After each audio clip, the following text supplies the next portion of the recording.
Hey, welcome back. It's been a few weeks since I had a real horror film for you. We got distracted, or actually derailed, by a few thrillers masquerading as horror films, but now we're back on track. We've got this very obscure Italian film called Arcana. Uh, how obscure is this film? Well, when it came out on DDF, which is Italian for, I think it's Diamica or something like that, distribution films.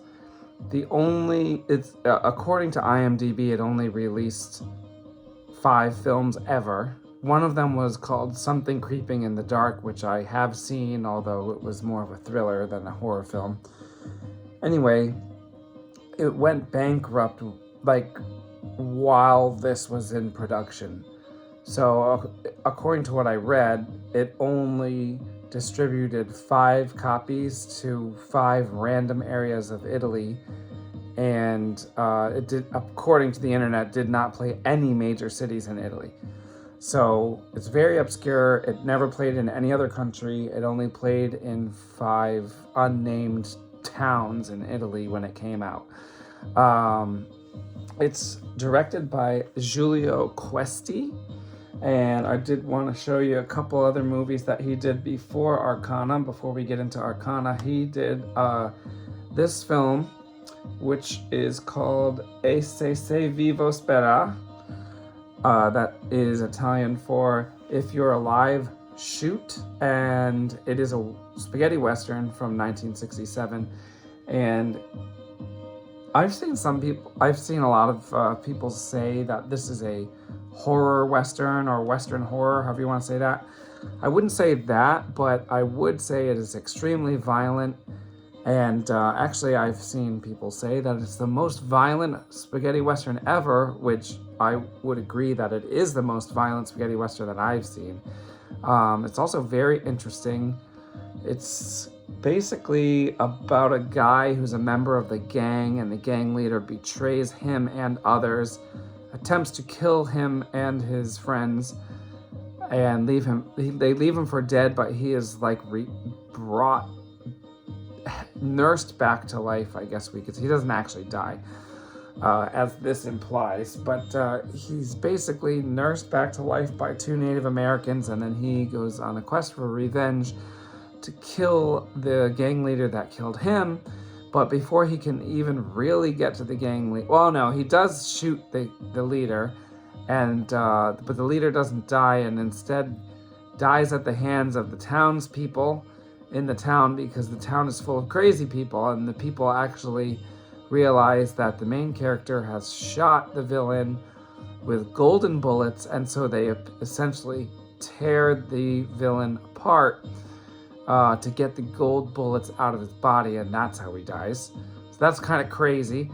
And that's all in the first half hour, because after that, the townspeople realize that there's a lot of gold that this gang has hidden somewhere. So the rest of the film is all about that. So lots of crazy stuff happens. I won't say any more, but I really recommend that one. I gave that one an 8 out of 10, and that's the highest I've given any spaghetti western, to be honest with you.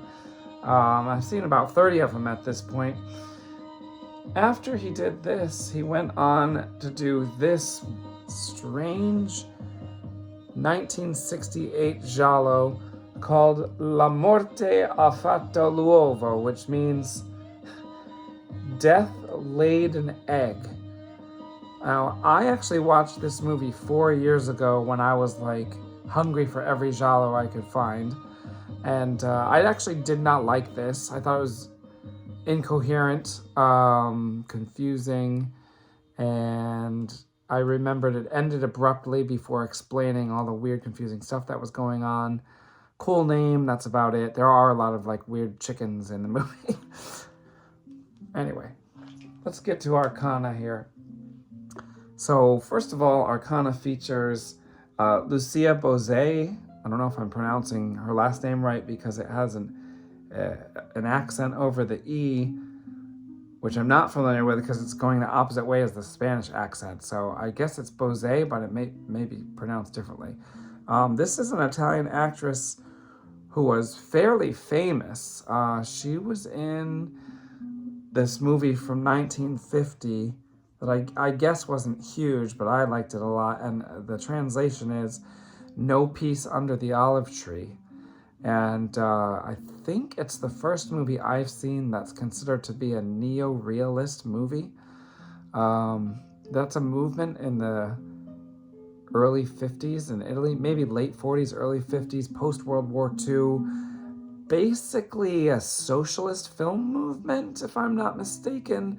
The neo-realist films of this era in Italy focused on the poor and their blight, and it villainized the rich. And this is after World War II, where during World War II, of course, we had fascist Mussolini, who was allied with Hitler in real life, and he was taken out, if I'm not mistaken, in 1943 before the end of the war.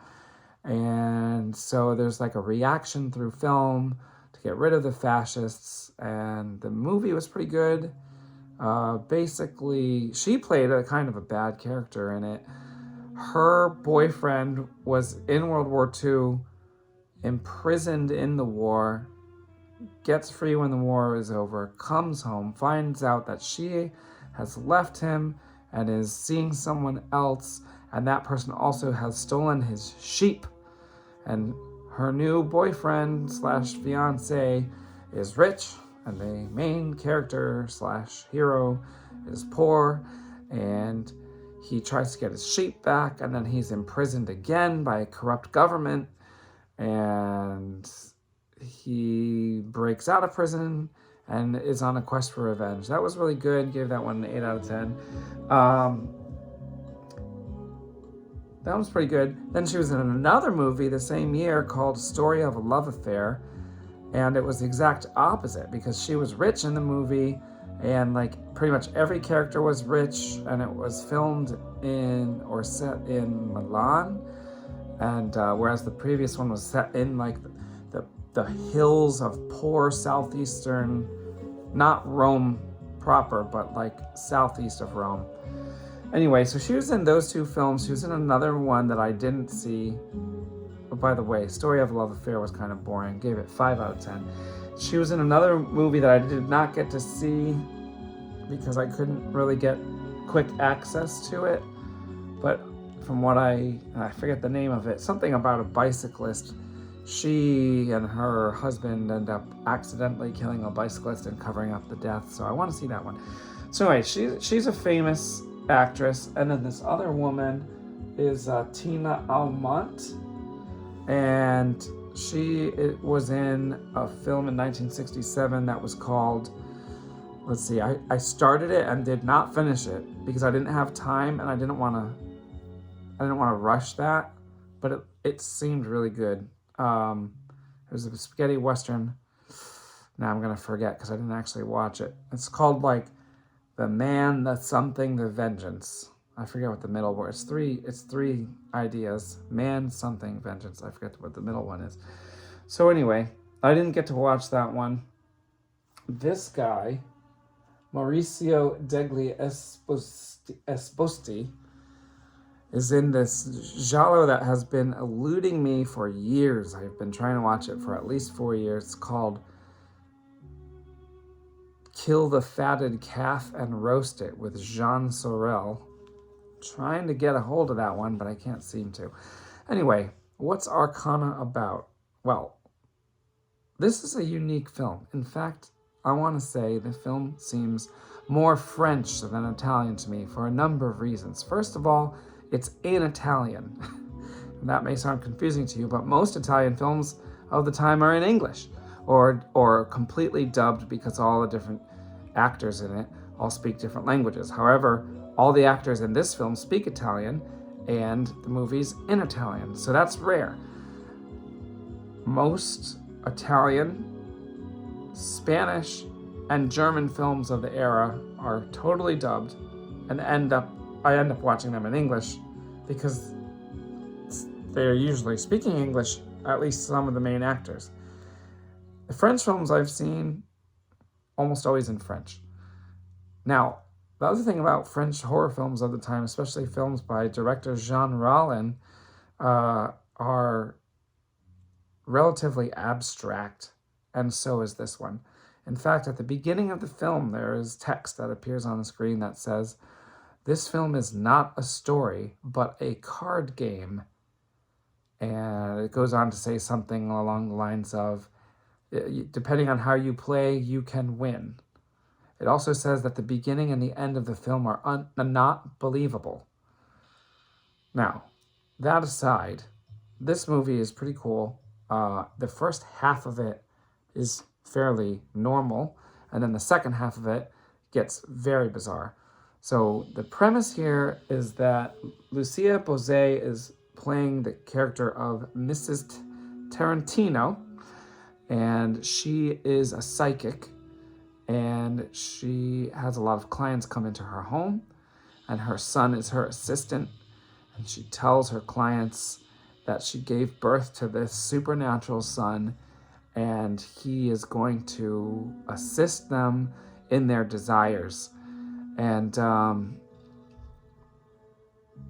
it's very interesting because when the clients leave, she says to her son and to us, the audience, that she is, tricking these people so that she can earn a living.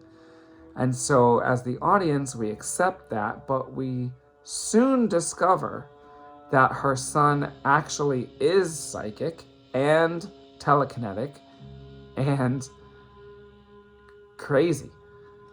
And so in order to expand his power, he tries to get magical secrets out of his mother, who does mention that her mother was a witch. Now, I don't want to give too much away, but I give this one a 7 out of 10. The second half is crazy. So I'm going to talk about some spoilers here, but 7 out of 10, I do recommend this one for sure. Before I say any spoilers, I gotta say it was unique. The supernatural element was refreshing because tons of movies in early 72 have gone the way of realistic borderline thrillers, borderline horror, and it's just about killers or serial killers or crazy humans. And it's been months since I've seen any supernatural horror from 72, and it's been even longer since I've seen it. I can't remember offhand the last Italian supernatural horror that I've seen, like chronologically. They're like mostly gialli, which did not become supernatural until Dario Argento shifted things a few years later, as far as I know. Now that I might change my tune on that if I find one. But he did Deep Red in 1975, and there's like a bit of a supernatural element in that. And then Suspiria was 77, and that's when things like really changed, as far as I know. But yeah, so there are some cool special effects here. There's a part where plates are flying around the kitchen, cards are dealing themselves, and that's early on before things get really crazy.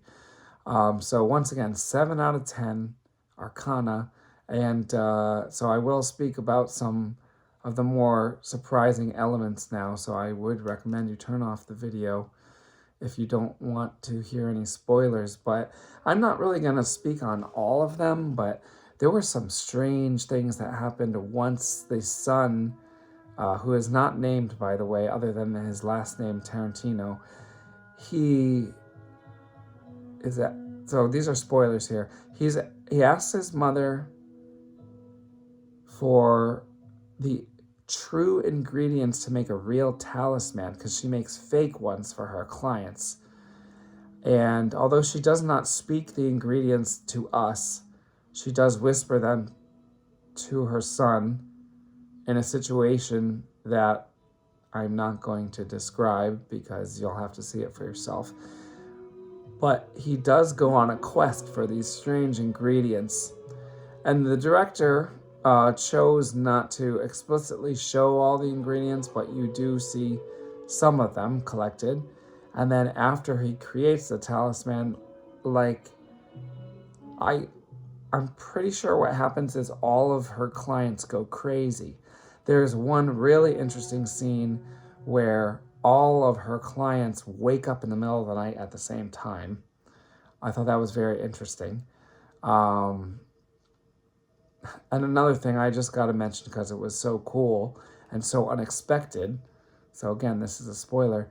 There is a scene where, if I counted correctly, 7 live frogs jump out of her mouth after she's given these secrets away to her son.